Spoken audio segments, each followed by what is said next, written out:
Hello and welcome. For you to get the best benefit from this course, I need to explain to you what the underhanded foul game play entails in detail. One of the two big elements of the underhanded foul game play is the concealed threat, and that has to be set up. So, lesson 3. The initial cheat done in setting up to do a concealed threat. The concealed threat relies on ESP.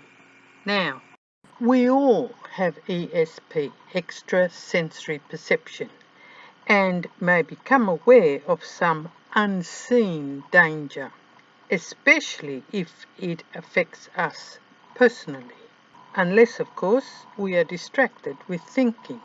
If we all have ESP anyway, why would any preparatory cheat need to be made? The reason is because ordinarily, with our gut feeling or intuition, we have both awareness and information about that awareness. So we can appraise our bodily reactivity and know that we are feeling fear. We know what we are aware of. My late psychopathic husband had said, in the foul game play, they want the person to have fear, but only to know it as raised metabolism, not to know that they are feeling fear. They also want strong ESP and one that can be used by the chief offender, the one who wants to use it to pose a threat. So, to be able to pose a concealed threat, there needs to be stronger ESP, an association with the chief offender, and very importantly, the targeted person must lose the information of what they are aware of. To achieve these objectives, they need to first relate the person to the criminals that are going to be used. To relate the targeted person to the criminals who are later used in a concealed threat, an incident is created, a seemingly everyday event that will attract the targeted person's attention. The incident of attracting the targeted person's attention is called an introduction or arranging a meeting in the inhumane people's jargon. And my husband had said that it needs to be done very cunningly so as to appear like a normal everyday event and to be literally beyond question. And if the targeted person was to complain about it to another person or mention it to another person and say that it was suspicious, they would be laughed at. They make every attempt to make the scene appear ordinary, but a person with a high awareness will see it as suspicious but won't be able to find any reason for their suspicion. In most cases, all that the person sees is an ordinary everyday event and is not suspicious of it. They will dismiss it from mind. And if the person can't see any reason for their suspicion, they may also dismiss it from mind. But if the person refuses to dismiss it and continues to insist that there's something wrong, trusting their gut feeling over and above the appearances, then they will be pushed to dismiss it, and that is done usually by calling the person delusional, paranoid, what are you, paranoid or something, and laughed at. It is an extremely critical condition. They must get the targeted person to dismiss the information about their awareness from mind. Otherwise, they won't have a concealed threat that they can use later on. So let me explain.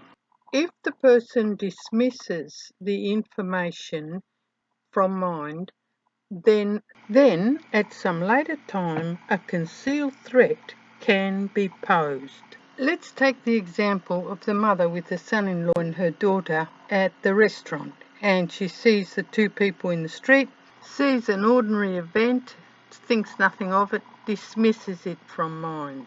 Subsequently, a concealed threat can be posed, and it will be successful because the mother has the awareness but has lost information about her awareness. And without information about her awareness, she cannot appraise her bodily reactivity, cannot know that she's feeling fear. If an idea is presented to her mentally at the same time as the concealed threat, then she will erroneously associate the idea with the bodily reactivity. So she may appraise her bodily reactivity as agreement, that she agrees with the idea, and thereby act on that ground. Now, let's say she refuses to dismiss the incident. Vaguely, she remembers it. In this case, if a concealed threat was to be attempted at some later stage, it would fail because the targeted person, would immediately feel fear.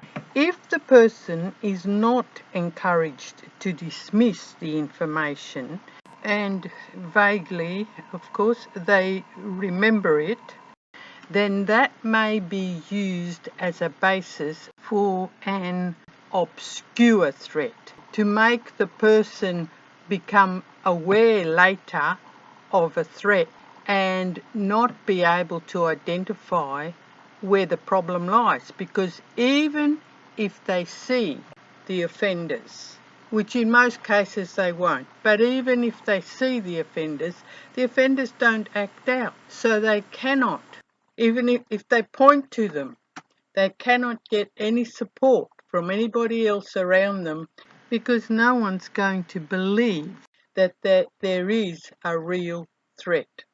People will believe the medical opinion that the person is mentally sick.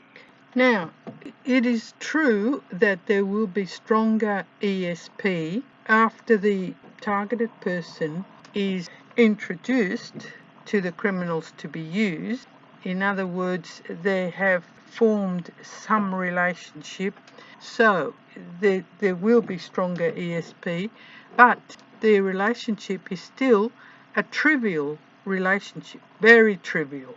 However, the chief offender will either be with the targeted person or at least sufficiently close to them to also experience what's going on. As a result, the incident becomes a common experience involving both the chief offender and the targeted person, as well, of course, the criminals used.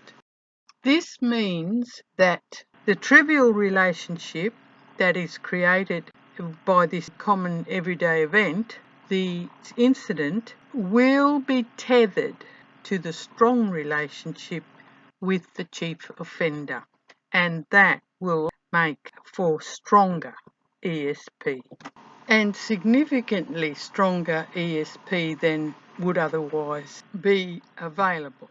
All that the chief offender needs to do at the later stage, when they want to pose a concealed threat, is to bring the criminals back into the vicinity of the targeted person and to recall that event, to bring it to mind. That would be enough for the targeted person to become aware, but of course without any information about their awareness. And this is important because this time the criminals are armed and willing to do a crime if they are given a go-ahead instruction. How is this used to pose a concealed threat? I will explain this further in the next lesson.